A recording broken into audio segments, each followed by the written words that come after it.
Soil texture is an important property referring to the proportions of sand, silt, and clay in the fine earth fraction of the soil. It's an important property because it can inform the soil's water holding capacity, movement of water throughout the profile, and the fertility of the soil. There are several different ways to measure soil texture, including the pipette method, the hydrometer method, and hand texturing. The hydrometer method requires more soil and is more labor intensive than the pipette method and hand texturing method, but it is a more precise protocol for determining soil texture. It utilizes a hydrometer, which is a sealed hollow tube with a weighted bulb on one end and gradations along the tube. It's calibrated to give us a density measurement once it's inserted into the soil column of water. The hydrometer works based on the theory of Stoke's law. So since soil particles are more dense than water, they sink in solution. The velocity that the soil particles fall is directly proportional to their size. In other words, the larger the particle, the faster it will fall in the soil column. Thus, using Stoke's law, if we take density measurements at specific time intervals, we can calculate the size and mass of particles in the suspension. Today, we will be analyzing a soil from the potato field in Delta, British Columbia.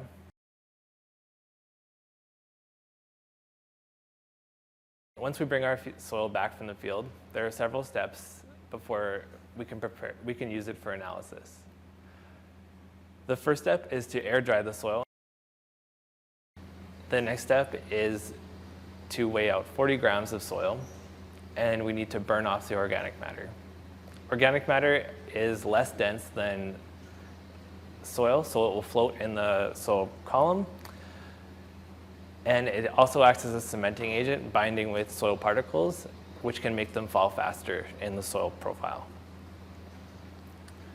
To do this, we can add hydrogen peroxide to our soil and heat it on a hot plate. This can take anywhere between 2 days to a week to burn off all of the organic matter. The next step is to add a dispersant such as sodium hexametaphosphate. We can add our dispersant and then mix it in a blender for about 10 minutes until the soil is well mixed and all of the soil aggregates are broken up and we are preventing flocculation in the sample. After this, we can add our sample to a graduated cylinder and bring it up to 1,000 millimeters. Now we're ready to take our measurements. So we'll use a plunger like this and insert it into our graduated cylinder. And we'll go all the way to the bottom and mix up the soil that's stuck there. Once you've gotten all the soil off the bottom and the soil is well distributed throughout the graduated cylinder, we want to do long strokes to make sure that all of the soil is distributed. And then as soon as we take out the plunger, we'll start a timer.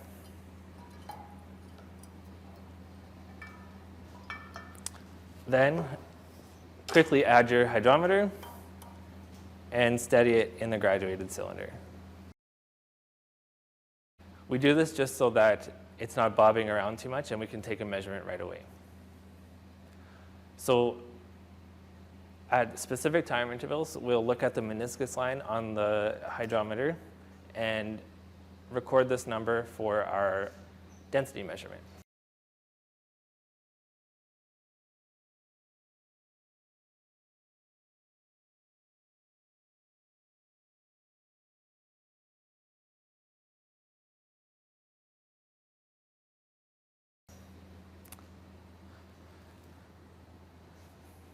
After 1 to 2 minutes, we'll be able to see that there are larger particles at the bottom of the graduated cylinder.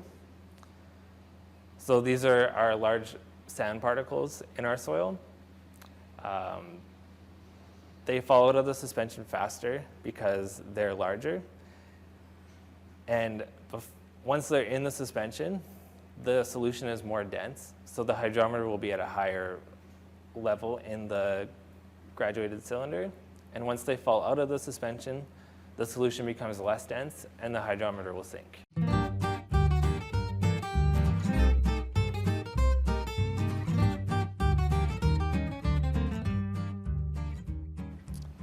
So I've prepared one other graduated cylinder that has been settled for about 14 hours.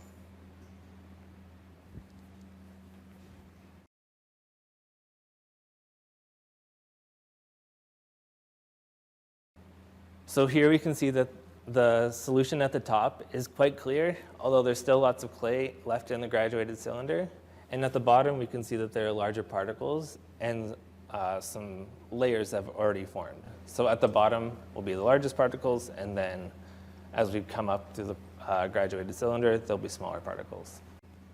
So after we've recorded all of our measurements for the specific time intervals, we can calculate the mass percentage and the particle diameter of our soil. Then we can plot these onto a graph and determine our soil's texture.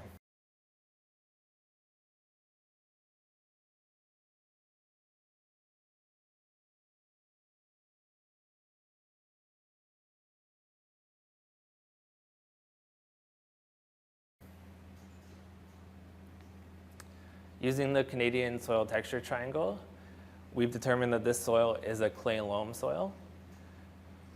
That means that this soil has a high natural nutrient holding capacity, but since it's from delta in a potato field, it's susceptible to erosion and degradation in the rainy winter months if it's not properly managed.